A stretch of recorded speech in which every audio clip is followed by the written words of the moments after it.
Rema hari ini, Kisah Para Rasul 10 ayat 4. Ia menatap malaikat itu dan dengan takut ia berkata, "Ada apa Tuhan?" Jawab malaikat itu, "Semua doamu dan sedekahmu telah naik ke hadirat Allah, dan Allah mengingat engkau."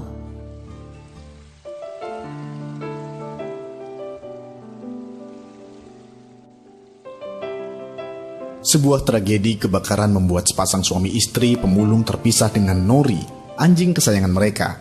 Tuannya terbaring di rumah sakit dengan kaki dan tangan digips, sedangkan istrinya meninggal pada kebakaran tersebut. Sementara Nori masih setia menanti tuannya di rumah yang sudah menjadi puing. Tim penyelamat mengevakuasi Nori, merawat lukanya dan memberinya makan, tetapi ia tidak mau memakannya. Akhirnya setelah dibawakan barang-barang milik tuannya dan diputarkan video tuannya yang sakit, Nori baru mau makan. Saat mendapatkan kabar tentang anjingnya, tangis pemulung itu pecah. Apa yang ia lakukan? Ia bisa saja pergi. Mengapa ia tetap ada di sana? Berita tentang kesetiaan Nori ini menjadi perhatian dan mengundang simpati masyarakat, sehingga mereka mendonasikan rumah baru untuk pemulung dan anjingnya itu. Apa yang dilakukan Nori tidak hanya menyentuh hati tuannya, tetapi juga berhasil menyentuh hati banyak orang.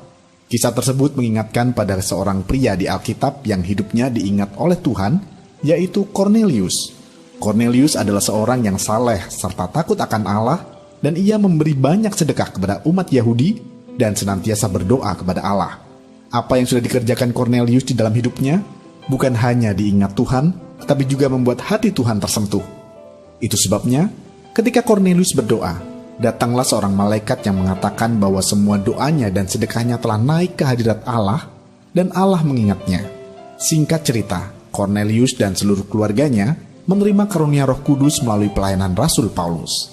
Kisah hidup Cornelius adalah contoh baik yang perlu kita teladani. Orang yang hidupnya diingat Tuhan pasti akan menerima anugerah besar. Oleh karena itu, ambillah komitmen untuk konsisten mengerjakan apa yang disukai Tuhan, berlaku setia dan tulus hati, sehingga kita akan memiliki hidup yang senantiasa diingat Tuhan. Andalkan Roh Kudus dalam setiap langkah dan rencana kita, maka kita akan melihat bagaimana Tuhan berkarya secara luar biasa dalam hidup kita, dan kita pun akan memiliki hidup yang berarti di mata Tuhan. Bagaimana kehidupan Anda selama ini? Sudahkah Anda melakukan yang berkenan di hadapan Tuhan? Menurut Anda, mengapa penting bagi kita agar memiliki hidup yang senantiasa diingat Tuhan? Komitmen apa yang akan Anda ambil agar memiliki hidup yang diingat Tuhan senantiasa? Renungkanlah. Tuhan Yesus, terima kasih untuk segala kebaikan-Mu dalam hidup kami.